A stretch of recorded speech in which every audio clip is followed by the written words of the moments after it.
Just making sure we are good on our Facebook Live. Just give me 1 second, please.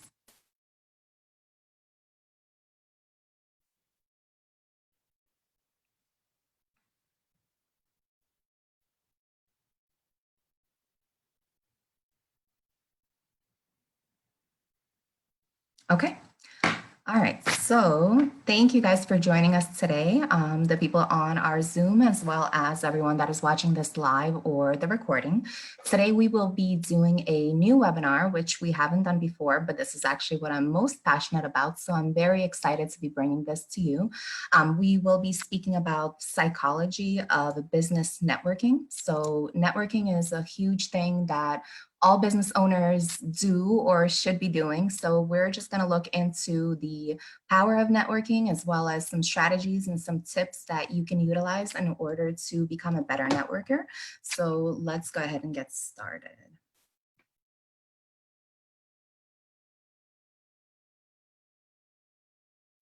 Okay, so networking statistics. We can see here, and I'm going to try not to read this, but I did put a lot of notes here. So 41% of professionals believe that networking at business events is actually the most effective way of finding customers.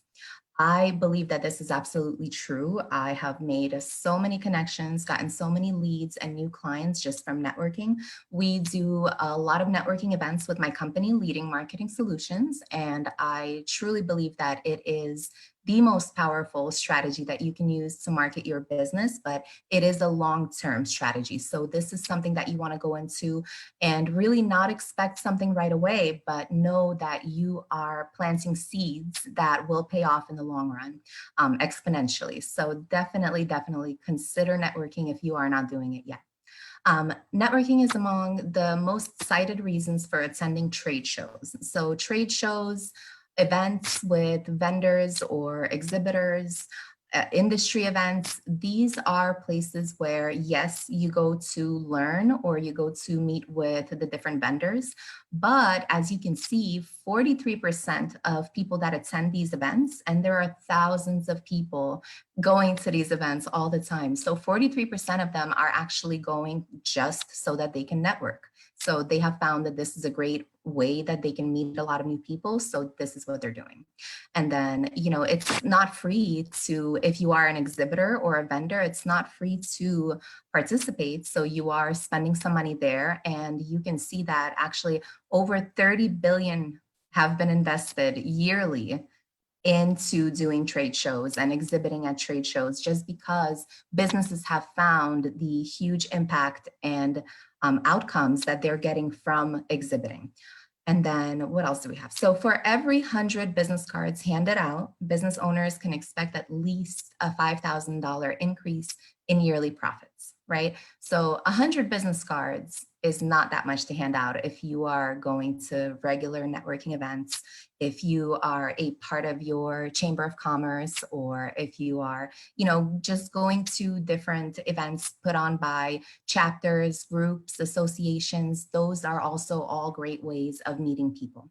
So 100 business cards, that should be your goal for, every $5,000 in extra profit that you want yearly. So if you're doing that every month, then that's already $60,000 in profit that you didn't have just from this strategy. And these are statistics, and I will be sharing the references after so that you can also get more information, see where these numbers are coming from.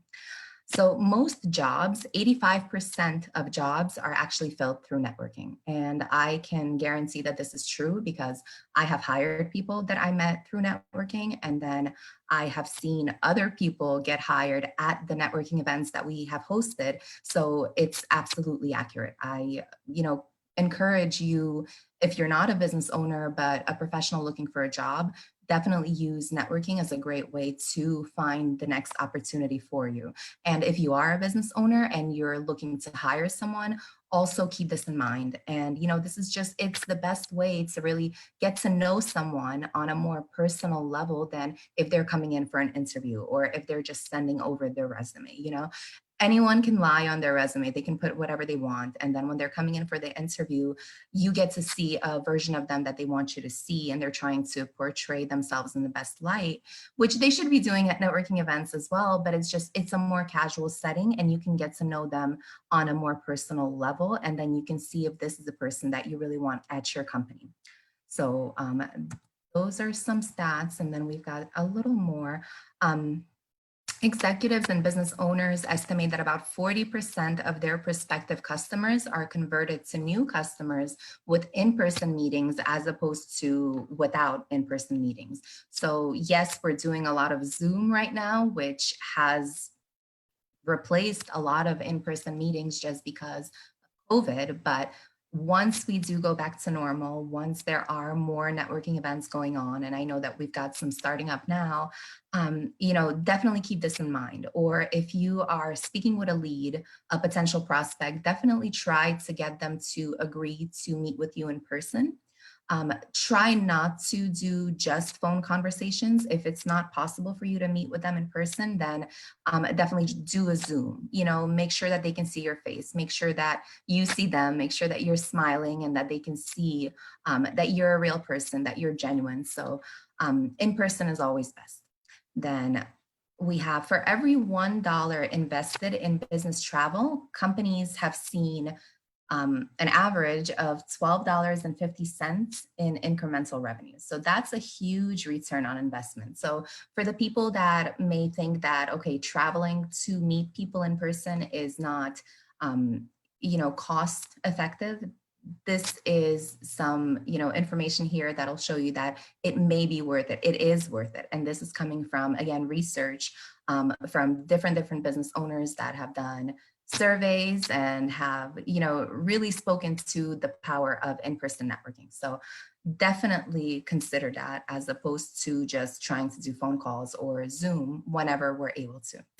So bars and restaurants are actually the best place to network. I would say that it's because it's a more casual environment. People are more relaxed, they're more friendly, and that's a much better environment to form real connections and to form genuine relationships with people that will eventually become, great professional connections, referral sources, and even friends. I've made so many friends just from networking, and it's amazing, and you get to meet people that are like-minded and that are also running businesses or that are professionals. And, a lot of the time there are industry-specific events, so you may want to go to those. But it's always good to even go to just general, it doesn't have to be just in your industry because you never know who knows who. So even if you meet someone who may not have anything to do with your industry specifically, they may know someone that could become a new client, right? And by becoming friends with them and becoming connected with them, you can now get that referral. So definitely look into it as I want to meet as many people as possible. And it doesn't necessarily have to be, my target client or just people that you would think are more likely to send referrals. You should really just be open to networking with everyone. You should try to meet as many people as possible, and you should really leverage those relationships as you grow your business. Aside from doing, sending you referrals, people in your network can share your videos on Facebook. They can share, your business page, invite their friends to like your pages. They can write testimonials for you on Facebook, on Google, anywhere. So it's really, really important that you build this network. So yes, in-person networking is huge, but you can also network online, especially now. And LinkedIn is really the best way to network online. Facebook is huge too, but you know that LinkedIn is really where people are going to form those professional relationships and connections. So according to a LinkedIn survey, over 35% of the respondents say that a casual conversation on LinkedIn messaging has led to, whoa, that's not what I was supposed to do. Has led to a new opportunity. Sorry, my Zoom menu is in here. And I can attest to this because in my company, we use a lot of LinkedIn outreach to potential clients. And again, as I mentioned, we host events. We have a lot of vendors and exhibitors at our events, and this is a great way that we are able to connect with people that then become exhibitors. And it has worked probably as one of the top 3 strategies that we use to get clients for our events. Okay, what do we have next? So those are some statistics that I wanted to go over. And then now we're going to go into networking tips. So you know that it's important to network. How do you now leverage this? How do you become really good at it so that you're not just going to events and being a wallflower, right? How do you make sure that you're actually getting results from this? So again, I wrote a paragraph. If anyone wants this PowerPoint, just shoot me an email to Sonda, SONDA, at lms-plus.com, and I will email you the PowerPoint. But just to summarize, so you always want to listen more than you speak, right? Everyone loves talking about themselves and their business, but this is something that you really want to reduce, and you want to show that you are a good listener. You want to show that you're really interested in the person that you're speaking with. You want to get to know more about them. You want to get to know more about their business. And this is going to make them feel special. It's going to make them like you because they like talking about themselves. It's just psychology, right? And then once they ask you questions about your business, about you, that's when you start giving them a little bit of information. But you also don't want to just word vomit and give them too much information, because then they're going to be like, whoa, okay, too much. You want to give them just a little bit, but you want to intrigue them. And then if they're interested, they're going to keep asking you more and more questions. And you just keep giving them a little bit more, because really what you want is for them to want to continue the conversation beyond just the event that you're at, right? You want to exchange business cards, you want to exchange phone numbers, emails, so that you can then follow up with them, grab coffee or lunch or whatever, so that you can get a more in-depth conversation, right? So just show genuine interest, be a person that is attentive and that is actually listening to what they're saying and is showing interest in them. And that will be the best way to win them over. I went over this.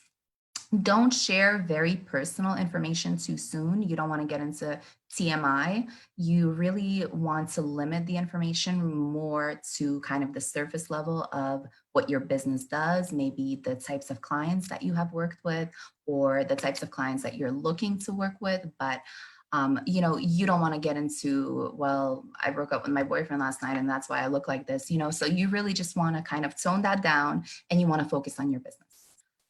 So now, stay away from controversial topics such as politics, religion, other topics that may clash with the beliefs of the people that you're networking with. So if you believe that we opened up too early and that this is why COVID numbers are going up, you probably don't want to say that right away, because maybe some people are really enjoying the beach. So that's something you want to stay away from. And that's just, you know, something current right now, but there are always these issues that are controversial that you want to stay away from, at least until you get to know the person better, right? So you want to make eye contact at least 60 to 70% of the time. A lot of people make somewhere between 30 to 60% of the time that they're speaking, that they're making eye contact.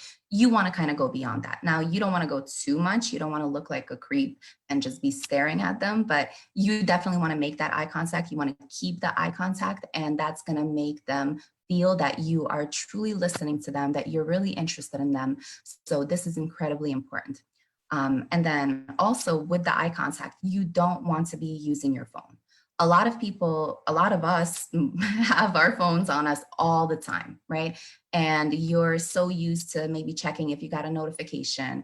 A lot of the time they're Facebook notifications or, you know, emails that don't necessarily need to be viewed right away. So you want to stay off your phone. You want to put it on silent, put it away, unless if you are expecting an urgent phone call, right? It's something very, very important. You've been waiting for it all day or all week. and you're at a networking event, if you're speaking with someone, you can tell them, hey, I'm expecting a very important phone call. So if I have to step away, that's why. But I would love to keep this conversation going. So we can connect either after the conversation that I have on the phone, if I can find you still, or let's exchange business cards and let's connect at a later date. And speaking of business cards, you always want to have business cards. So there has been, I guess, some debate as far as whether printed business cards are better than electronic digital business cards. I suggest that you have both. A lot of people love having that physical business card that they can get from you and that they can, follow up with afterwards. Not everyone knows about digital business cards or how they work. So you kind of want to give them that option. You can say, I have this or I have this, which one works better for you, right? Because some people don't keep physical business cards. Some people just want to do digital. So you want to give them that option. Okay, do not check your phone. We just went through this. Don't get drunk. You can have a drink or two, but definitely don't go over that. Don't be the life of the party yet. You want people to see you in a professional light at these networking events. And so you will definitely come across as unprofessional, or you may say things that you would not necessarily say if you were not, inebriated. So it's something that you want to stay away from for sure. Now, use your body language. Body language is huge. Studies have shown that only about 7% of what a person is noticing in your conversation is what you're saying, right? So 93% of it is really your body language and the tone of your voice, how you're actually sharing the information, not specifically the words that you're saying. So that's kind of mind blowing, right? 7%. And that's what most of the time we're focused on is, okay, I want to say the right thing. I don't want to say the wrong thing. I want to come across as smart, as an expert in my field. But really, when you're in your head and thinking about this, make sure that you're also keeping track of what your body language looks like, your tone of voice. Make sure it's not monotonous and you're not putting the person to sleep that you're speaking with. So definitely pay attention to that. Do some research about as far as body language, and we're going to go into that as well. So, just a few examples. You never want to have your arms crossed as you're speaking with someone, because that shows that you're closed off. You're not really open to the conversation. You're not really engaged. So that's definitely a huge no-no. Now, if you're standing and your feet are actually pointing away from the person, that makes it look like you're ready to walk away from the conversation. And that's how it's perceived. So, that looks rude, or it looks like you just don't really care about the conversation that you're in, and it's going to put off the person that you're speaking with. So definitely look out for that. And maybe that's something that you're doing without even being conscious of it, right? So just keep track of that. Be confident. This is a huge key to networking. People want to get to know people that are confident and that know that, they have some value that they can bring to you, right? So some of the tips, of course, you want to have a strong handshake. That's the number one thing, right? You don't want to squeeze their hand where they're just like, okay, let go, but you want to be confident in the handshake that you're giving. And then also, to display more confidence, you can use the following tips. So you always want to be standing up straight. You don't want to slouch. You want to widen your stance, your feet, the wider, not like in a weird way, but it just gives you more, more space to stand, and you just feel more confident that way. And then, hold your shoulders back. Again, no slouching. Keep your chin tilted towards the sky. Again, not like this, but kind of like, in a normal way, but just don't really be looking down or just looking at the floor, because that gives you an air of not being confident. So slow down your speech and body movements to not appear nervous. If you are just rattling off the information at, a mile a minute, they're not really going to perceive that as confidence. They're going to feel like you're nervous. You're just trying to get the information there. And, it's going to not be what you want to portray as an air of confidence, right? And also same for blinking. Some people blink very, very frequently, and that actually comes off as not being confident, and sometimes even as lying. So that's something that you want to, if you're one of those people, practice in the mirror, speak to yourself in the mirror and see how much you're blinking, and then work actively on controlling that, right? Okay, and body language, here we go. So one way to really get into a good, enthusiastic mode and to portray good, confident body language is to think back to a time when you were confident and when you were very, very enthusiastic, and just think about it and just kind of get back in that mood and then project that energy into the current conversation or the current event that you're at. Align your body with the person that you're talking to and lean slightly towards them. So you don't want to be taking up their personal space, invading their personal space, but if you're leaning towards them just a little bit, it shows engagement. It shows some kind of level of intimacy more than if you're, again, facing away from them or leaning back. So this is something that you can do if you're standing or even if you're sitting facing each other. You can definitely, just lean a little closer so that they can see that you're truly listening to them. Raise your eyebrows just a little bit when you meet someone new, or even when you meet someone that you already know, because research has found that when we see someone that we recognize and that we like, we raise our eyebrows by instinct, right? So this is something that it's a habit that you can train yourself on and you can start implementing with new people as well as people that you know. And then mirror the other person's body language and facial expressions. You don't want to copy them, but you do want to somehow follow them and the behavior that that they are performing. So if you're sitting and you're speaking with someone and they cross their legs, maybe a few minutes later, you cross your legs, right? Or if they're smiling, you're going to start smiling. If they're frowning, you maybe want to also show a look of concern, right? So you want to mirror them ever so slightly, not to the point where they notice it, but to the point where they feel a connection with you because they feel like you're in sync with them, right? And then use touch sparingly. Again, don't go overboard, but it is something where, when you're speaking with someone, maybe you're tapping them on their arm, or, hugs. I'm huge on hugs and everyone loves hugs. So if you are a hugger, people will remember that. And then avoid touching your face too much, especially now during COVID. But many people think that when you are being dishonest, you're actually touching your face or you're playing with your hair. So dishonest, but also maybe not very confident. So that's something you want to stay away from. And then these are the references where we got all of this information.